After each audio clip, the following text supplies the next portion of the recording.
दिवाली की वो खौफनाक रात। सब लोग यह तो जानते हैं कि दिवाली जगमगाती रोशनी और लाइट्स का त्यौहार है, पर जो ज़्यादातर लोग नहीं जानते वो ये है कि दिवाली की रात अमावस्या की रात होती है और हर अमावस्या की रात काली शक्तियाँ सबसे ज़्यादा ताकतवर हो जाती है। लेकिन 19 साल का सुमित इस बात से अनजान था। वह अपने दोस्त विजय के साथ दिवाली की रात सड़क पर घूम रहा था। तभी विजय की नज़र मंदिर के पीछे एक सुनसान से घर के पीछे गई। वहाँ एक सुंदर लड़की लाल साड़ी पहनी दिया जला रही थी। विजय सुमित को लेकर उस घर के पास चला गया। जैसे ही दोनों वहाँ पहुँचे, उन्होंने देखा कि पूरा घर दियों से सजा था। उन्हें बालकनी में खड़ी वह सुंदर लड़की नजर आई।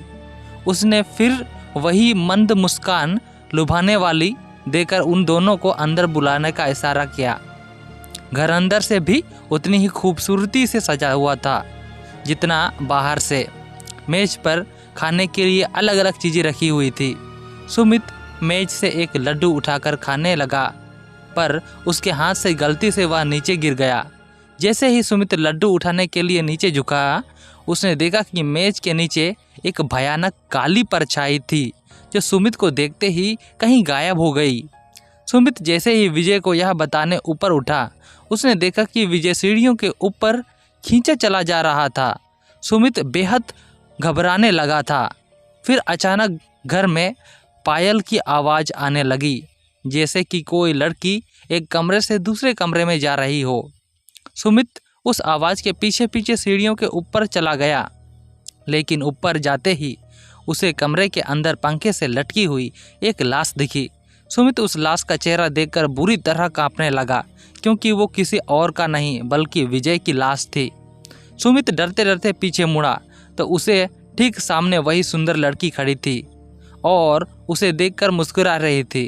पर इस बार सुमित को वह मुस्कान मन लुभावने वाली नहीं लग रही थी, बल्कि बेहद डरावनी लग रही थी। अचानक घर की सारी लाइट्स बंद हो गई। वह घर धीरे धीरे एक खंडहर में बदल गया। वह लड़की अब भी सुमित को देखकर मुस्कुरा रही थी। अचानक लाल साड़ी पहनी हुई उस लड़की के बाल बिल्कुल सफ़ेद और लंबे होने लगे और आंखें एकदम लाल पड़ गई और चेहरा एकदम डरावना हो गया था। सुमित उसे देखकर एकदम सुन्न पड़ गया था। वह लड़की हाथ में चाकू लिए सुमित की तरफ बढ़ रही थी। सुमित ने किसी तरह अपना होश संभाला और बिना कुछ सोचे सीधे घर से बाहर भागा, लेकिन वह लड़की अभी भी सुमित के पीछे पीछे आ रही थी। वह लड़की सुमित को मारने के लिए अपना हाथ उसकी तरफ बढ़ाया, लेकिन सुमित तब तक बाहर निकल गया था। उसे जल्दी से घर का दरवाज़ा बंद कर दिया। वह लड़की उस दरवाजे के अंदर से बहुत तेज़ से ठोक रही थी, लेकिन अचानक ठोकने की आवाज़ बंद हो गई और फिर सुमित को उस लड़की के चीखने की आवाज़ सुनाई देने लगी, जैसे वह उस घर के अंदर कैद हो गई हो। सुमित वहाँ से जल्दी से निकला और अपने घर जाकर चुपचाप सो गया। अगली सुबह जब सुमित उठा तो उसकी माँ ने बताया कि उसका दोस्त विजय कल रात से लापता है। तब सुमित ने पूरा किस्सा अपनी माँ को बताया। माँ ने उससे कहा कि कई साल पहले दिवाली की रात एक लड़की ने उस घर में आत्महत्या की थी। उसकी आत्मा उसी घर में भटकती रहती है। किसी को वो कभी पता ही नहीं चला कि उसने आत्महत्या क्यों की थी। यह बात सुनकर सुमित पूरी तरह हिल गया।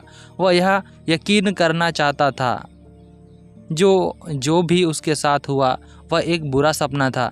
पर उस रात के बाद उसका दोस्त विजय कभी वापस नहीं आया और सुमित को आज भी दिवाली की वो खौफनाक रात और उस लड़की की भयानक चीखें सोने नहीं देती हैं।